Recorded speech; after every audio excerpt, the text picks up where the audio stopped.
জয় গুরু বন্দে পুরুষোত্তমম। আজ যে ঘরে ঘরে বিবাহ বিচ্ছেদ, এর পরিণতি কি?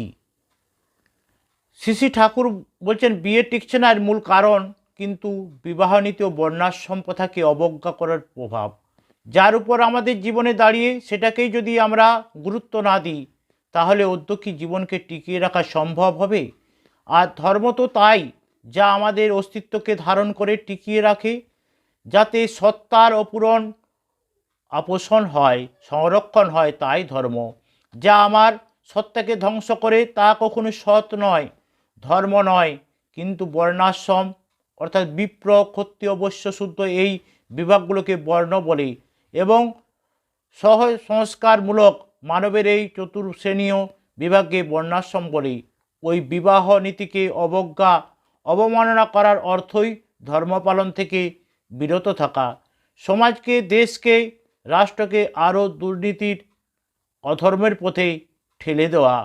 আমরা সকলে বাঁচতে চাই, ভালো থাকতে চাই, সুখে থাকতে চাই, ভালো মানুষ, ভালো সন্তান পেতে চাই। কিন্তু ভালো থাকতে গেলে, ভালো হতে গেলে যা যা করি না তা করি না, তাই আমাদের পাওয়া হয় না। সদ্গুণগুলো গাছে ফলে না, এগুলো আসে রক্তের ধারা বেয়ে। তাই সদ্গুণগুলোর রক্ষণ ও বিকাশের জন্য বিহিত সুপ্রজনের ব্যবস্থা আজ যুদ্ধের বাজারে বিশেষ করে বোঝা যাচ্ছে। বিশেষ বিশেষ কাজের জন্য জন্মগত যোগ্যতায় কত প্রয়োজন। ওই একটা যুদ্ধের ব্যাপারে যদি এতখানি দেখা যায়, তবে একটা জাতির চিরন্তন জীবন যুদ্ধের জন্য প্রত্যেকের ব্যক্তিগত যোগ্যতা অনুযায়ী কাজ নির্বাচনের কি প্রয়োজন নেই? আবার তার বিয়ে থাকাটাও কি এমনভাবে হওয়া উচিত নয় যাতে ওই যোগ্যতা বংশপরম্পরায় উৎপন্ন থাকে? তাই যত কাজই করেন, মূল লক্ষ্য যেন থাকে বর্ণাশ্রম এবং বিবাহের উপর। প্রত্যেক বর্ণ ও বংশের ইতিহাস যাতে ঠিকভাবে উদ্ঘাটিত হয়, তাও আপনাদের দেখতে হবে। আর শুধু আমাদের দেশে বলে নয়, সব দেশে এই প্রথা চালু করতে হবে। আমরা নিজে মনে করি আজ যে বিয়ে টিকছে না, এর পেছনে আরও একটা কারণ, আমরা মেয়েরা এবং পুরুষেরা স্বচ্ছ বৈশিষ্ট্যের দিকে থাকতে রাজি নই। আধুনিকতার এক অন্য অর্থেই আজ আমরা ব্যবহার করছি স্বাধীনতার নামে স্বেচ্ছাচারিতাকে ডেকে এনেছি। আসল স্বাধীনতার প্রকৃত অর্থই আমরা কেউ জানি না। স্বাধীন প্রকৃত অর্থ মানুষ যখন হয়, তখন তার সত্তা প্রবৃত্তি দ্বারা চালিত না হয়ে ইষ্ট দ্বারা চালিত হয়। অর্থাৎ তার চলন যদি আদর্শকেন্দ্রিক, ইষ্টকেন্দ্রিক এবং সর্বাঙ্গিকভাবে ইষ্ট দ্বারা পরিচালিত হয়, তবে এই প্রবৃত্তিগুলো পার্শ্বিকে সেবার ভিতর দিয়ে প্রত্যেককে সন্দীপ্ত করে, অর্থাৎ বৃদ্ধির দিকে অবাধ করে তোলে। তাই শ্রী শ্রী ঠাকুর বলছেন আজ যে ঘরে ঘরে বিবাহ বিচ্ছেদ, কিন্তু এর ফল ভোগ করছে কে? অবশেষে সন্তানরা। তার এই বিয়ে কোনোভাবে টিকে থাকে, তার পরিণতি ভোগ করতে হচ্ছে সন্তানকে। আমরা নিজেরা তো ভালো থাকি না, তার সঙ্গে সঙ্গে পারিবারিক বাঁধনও হয়ে যায় আলগা।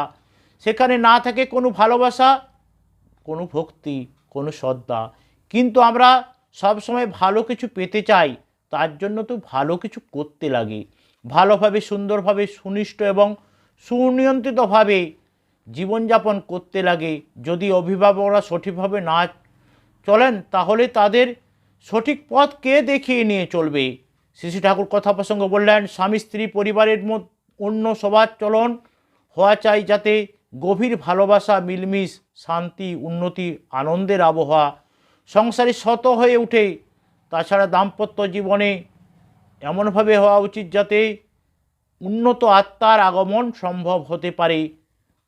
ভক্তিপ্রসূত সংযম, উৎসমুখী চলন ছাড়া কায়দা কসরত করে এটা হয় না। যাই হোক, জন্মের পর আবার ছেলে মেয়ে আচার ব্যবহার, শিক্ষা দীক্ষা, সঙ্গ, শরীর মনের পোষণ, সদভ্যাস গঠন ইত্যাদি দিকে নজর দিতে হয়। আর্যকৃষ্টির ভিতরটাই এমন, যাতে বিবাহটা ছিল আমাদের একটি পবিত্র সংস্কার। সেখানে স্ত্রী ছিল গৃহের সর্বময়ী কর্ত্রী। বিবাহ বিচ্ছেদ স্বামী স্ত্রী কারো ভালো হয় না। আজ একজনকে পছন্দ হলো না, তাকে ছাড়লাম, হয়তো একটা সন্তান আছে, আর একজনের কাছে গেলাম, তখন ওই সব সন্তান না থাকবে মা, না থাকবে বাবা। আমরা বর্তমান প্রজন্মের ছেলেমেয়েরা হয়তো কেউ কেউ বিবাহ বিশাল শিক্ষিত, কারো প্রচুর ডিগ্রিও আছে, ভালো ভালো জায়গায় চাকরিও করি, নিজেদের আধুনিক বলেও মনে করি, কিন্তু আমার মনে হয় আমরাই সব থেকে বেশি অজ্ঞ, বিচার বিবেচনাহীনভাবে এই আত্মস্বার্থর মুখ হয়ে জীবনযাপন করি। শুধু পুঁথিগত শিক্ষায় শিক্ষিত হলেই কেউ প্রকৃত শিক্ষক বা শিক্ষিত হয়ে যায় না। শিক্ষা বাস্তবিক আচার আচরণ এবং কর্মের মধ্যে দিয়ে ফুটে ওঠে। আর যে চাওয়া বা যে পাওয়া বা যে কর্ম আমাদের দুর্দশায় কবলে ফেলে দেয়, ধ্বংসের মুখে নিয়ে যায়, আমাদের যোগ্যতাকে ক্ষুণ্ণ করে, সত্তা ও ব্যক্তিত্বকে বিনষ্ট করে, তা কখনো সৎ হতে পারে না, ধর্ম হতে পারে না। আমাদের প্রতিটি কর্ম যখন শুধুমাত্র ইষ্ট স্বার্থ পূরণই হয়ে ওঠে, তখনই আমরা প্রকৃত পক্ষে যোগ্য হয়ে উঠি, প্রকৃত মানুষ হয়ে উঠি এবং এর মধ্য দিয়ে ঈশ্বরের আশীর্বাদ লাভ করতে পারি। সকলকে জয় গুরু, বন্দে পুরুষোত্তমম।